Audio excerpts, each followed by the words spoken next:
कहानी एक ही परिवार की दो बहुओं की है। पहली है चंचल, जो बहुत ही सुंदर है, और दूसरी है मीनाक्षी, जो बहुत ही आज्ञाकारी और संस्कारी बहू है। अरे बहू, सब तैयारी हो गई ना मंदिर की? कुछ छूटता तो नहीं? नहीं माँ जी, मैंने सब देख लिया है, एक बार आप भी देख लीजिए ना। मैं तो तैयार हो गई माँ जी, चलिए अब मंदिर के लिए निकलते हैं। अरे अभी मीनाक्षी को तो तैयार हो जाने दो। सामान रखने के चक्कर में बेचारी तैयार होना ही भूल गई। जा बहू, तू भी तैयार होकर आ जा, फिर निकलते हैं। ठीक है मम्मी जी। जिठानी जी, आप ये सामान एक बार देख लीजिए ना। अरे तुमने देख लिया है ना, फिर देखने की क्या जरूरत है?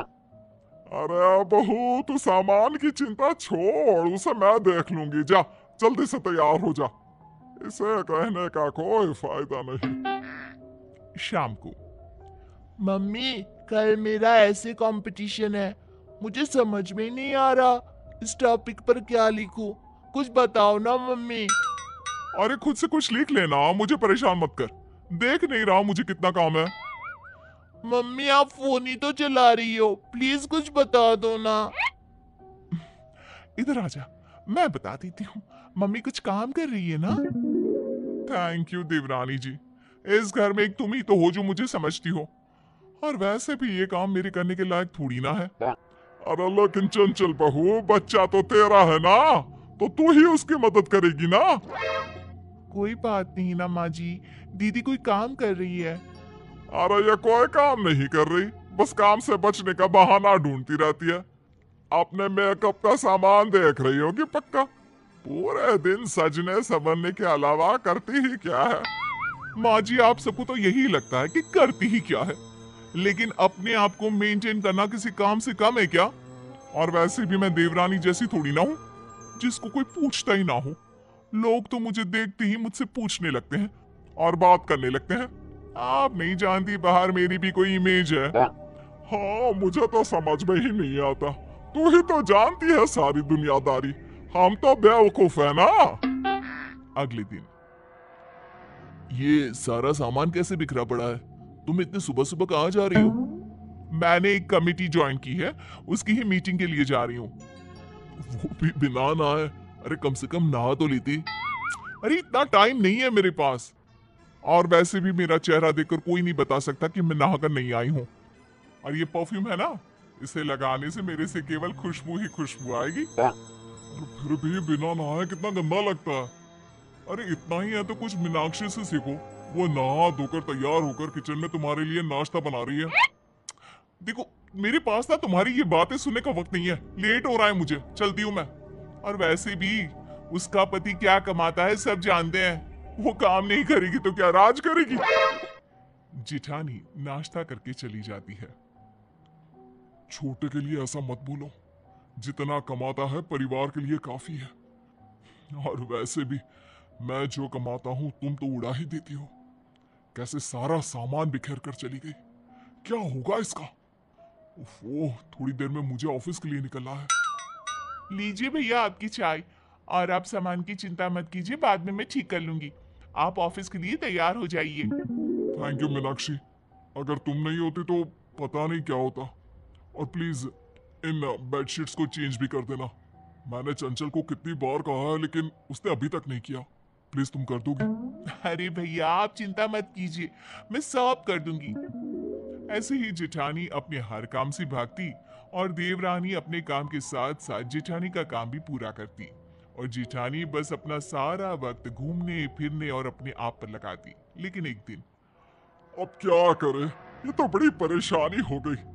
हे भगवान, अब तो तेरा ही सहारा है। क्यों माँ जी, ऐसा क्या हो गया? आप इतनी परेशान कभी नहीं दिखी, सब ठीक है ना?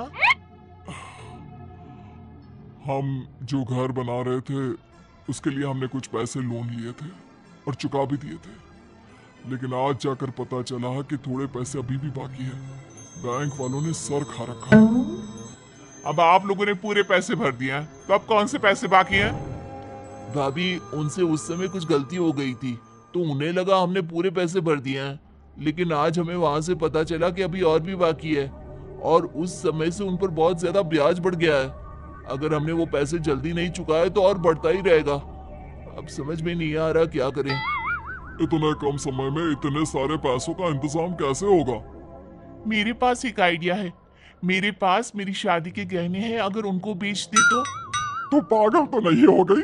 अपने गहने बेच रही है? माँ जी, गहनों का क्या है, कल दोबारा बन जाएंगे, और वैसे भी गहने चले गए तो कुछ नहीं बदलने वाला, लेकिन ये घर चला गया तो। बात तो तुम सही बोल रही हो, लेकिन रकम इतनी ज्यादा है, तुम्हारे गहने काफी नहीं होंगे। अच्छा, तो बड़ी के गहने भी ले लो ना। मैं अपने गहने नहीं बेचने वाली। हाँ, मेरी माँ ने कितनी मुश्किल से मेरे लिए बनवाए थे। तुम्हारे ही गहने थोड़ी ना जा रहे हैं, मीनाक्षी भी तो दे रही है अपने गहने। अच्छा, इतना ही है तो तुम अपनी माँ के गहने क्यों नहीं बेच देते? माँ जी की भी तो गहने हैं। ये तुम क्या बोल रही हो? वो खानदानी गहना है, बाद में तुमको और मीनाक्षी को ही तो मिलने वाले हैं। अरे रहने दे, वो नहीं देना चाहती तो कोई जबरदस्ती नहीं, मेरे पास और भी है, मैं दे दूंगी। लेकिन मुसीबत के वक्त ये पता चल गया कि किसे इस घर की फिक्र है और किसे गहनों की। लेकिन माँ, वो तो दादी के गहने हैं। वैसे भी माँ, इतनी भारी चीज बनाना मुश्किल हो जाएगा, रहने दे। अरे मुझे और कुछ नहीं सुनना। मेरे लिए ये घर सिर्फ घर नहीं, बल्कि शहर में मेरी इज्जत की बात है। तुम पर तो मुझे शर्म आती है। वैसे तो बड़ी बनती फिरती हो, लेकिन ऐसे बुरे समय में साथ देने की बजाय भाग गई। अरे, अब इसमें मेरी क्या गलती है? वैसे अगर गहने नहीं पहनूंगी ना, तो बाहर मुझे कोई पहचानेगा भी नहीं। हाँ भैया, सही बोल रही है जिठानी जी। वैसे तो आप अपनी सुंदरता की इतने झंडे गाड़ती रहती हो, लेकिन ऐसी सुंदरता का क्या फायदा जब आपका मन ही मैला हो। आप ये दिखावा करना छोड़ दीजिए कि आपको इस घर की चिंता है। अगर होती तो आज यूं इस तरह भागती नहीं, परिवार की मदद करती। तू बहू अपनी सुंदरता में इतनी खो गई है कि तुझे असल जिंदगी और दिखावटी जिंदगी में फर्क नहीं पता। तू बस दिखाती है, लेकिन मीनाक्षी कुछ बोलती नहीं, दिखाती नहीं, बस करती है। माँ, आप सही कह रही हैं, मुझे माफ कर दीजिए। मैं झूठे दिखावे में पागल हुई जा रही थी। ये कहकर देवरानी जिठानी दोनों अपने गहने रखकर ससुराल वालों की मदद करती है।